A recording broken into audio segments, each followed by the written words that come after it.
मंदिरों में लंबे समय से गैर हिंदुओं की एंट्री पर पाबंदी लगाने की मांग की जा रही है, लेकिन अब इस पर सॉलिड एक्शन की तैयारी है, क्योंकि उत्तराखंड के चार धाम की तरफ से भेजे गए प्रस्ताव को धामी सरकार लागू करने के लिए गंभीरता से विचार कर रही है। लेकिन प्रस्ताव आते ही विवाद शुरू हो गया है कि सरकार लोगों के बीच नफरत फैला रही है, जबकि मौलाना ऐसे नियमों को मुस्लिमों के खिलाफ साजिश बता रहे हैं। रिपोर्ट देखिए।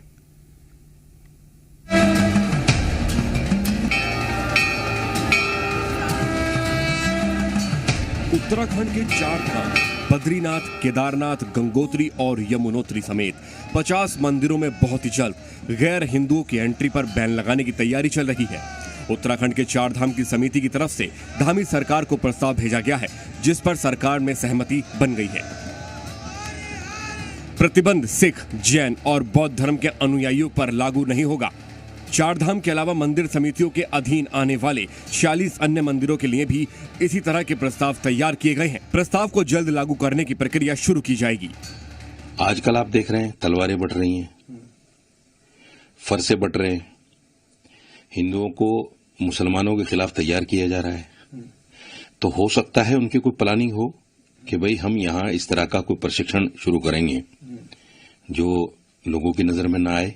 अभी हिंदुओं को भी पूछने लगे तुम हिंदू नहीं हो, वो कैसे साबित करेगा कि हिंदू हूं मैं? ये बड़ा अजीब सवाल है ना, कि वहां भी ये कर देंगे कि मैं हिंदू हूं, ये साबित करो। तो हर चीज के लिए तो साबित करना हो गया ना। यानी अगर पाबंदी की शर्तों के हिसाब से देखें तो सिर्फ हिंदू, सिख, जैन, बौद्ध को पाबंदी में छूट है, जबकि सिर्फ ईसाई, मुस्लिम हैं जिनकी एंट्री बैन की गई है। बाकी लोग मंदिरों में जा सकेंगे। प्रस्ताव भेजने वाले के हिसाब से गैर हिंदू वो लोग हैं जिनकी सनातन धर्म में आस्था नहीं है, जो लोग सनातन परंपरा में विश्वास रखते हैं।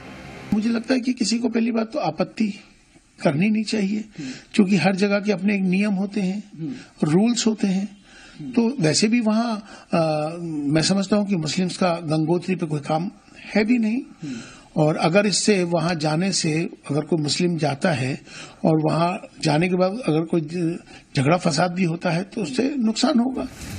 फिलहाल प्रस्ताव ही आया है, लेकिन विवाद शुरू हो गया है। विपक्ष सरकार की मंशा पर सवाल उठा रहा है, जबकि सरकार ने प्रस्ताव पर सहमति देने के साथ ही ऐसे मामलों में पुराने कानूनों का अध्ययन भी किया जा रहा है। साथ ही पुरोहितों और साधु संतों की सलाह के बाद ही जल्दी इस प्रस्ताव पर मुहर लग सकती है। ब्यूरो रिपोर्ट, जी मीडिया।